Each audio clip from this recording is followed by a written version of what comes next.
Alam mo bang karamihan ng side hustles ng mga Pinoy hindi lumalago? Oo. Nagsisimula sila na may excitement, todo push sa una, pero after ilang buwan, wala na. Bakit kaya ganon? Nakakita ka na ba ng kaibigan mo na nag-start mag-online selling? O kaya naman nag-food business?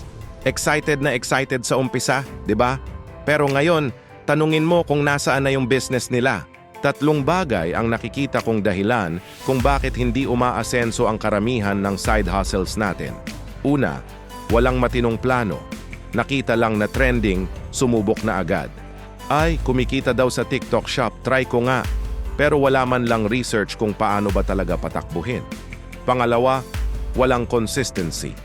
Kapag may free time lang, kapag inspired lang, kapag walang lakad, paano lalago yan kung paminsan-minsan lang? At pangatlo, ito ang pinakamasakit. Ginagastos agad ang kinita. Kumita ng 5, gagastusin ng 9. Nauubos sa milk tea, sa shopping, sa kung ano-ano. Imbes na ibalik sa business, napupunta sa luho. Kaya ano ang nangyayari? Nagsayang lang ng oras at effort. Minsan nalugi pa.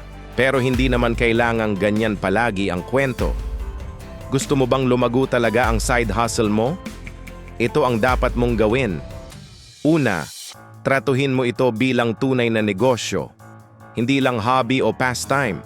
Kahit maliit pa yan, kailangan may plano. Kailangan may record ng gastos at kita. Kailangan may sistema. Pangalawa, consistency over motivation. Huwag mong hintaying ma-inspire ka. Set ka ng specific time every day, kahit 1 oras lang para sa side hustle mo. Mas mainam ang small, consistent actions kaysa sa big random bursts. Pangatlo, reinvest ang profit. Kumita ka ng 5, gamitin mo ang 3 para lumago pa ang business. Sa tools na makakatulong, sa ads para lumawak ang reach mo o kaya naman dagdag puhunan. At pang-apat, focus ka sa isang sideline. Huwag kang magpapalit-palit o sasabay-sabay.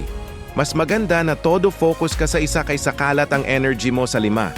Tandaan mo, hindi instant ang success. Pero kung susundin mo itong mga tips na to, mas malaki ang chance na lumago ang side hustle mo. Abangan nyo ang susunod nating video kung saan pag-uusapan natin ang top 3 signs na scam ang isang opportunity para hindi ka maloko ng mga manloloko.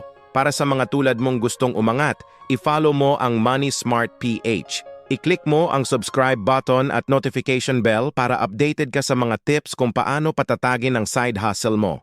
Salamat sa pakikinig at hanggang sa susunod.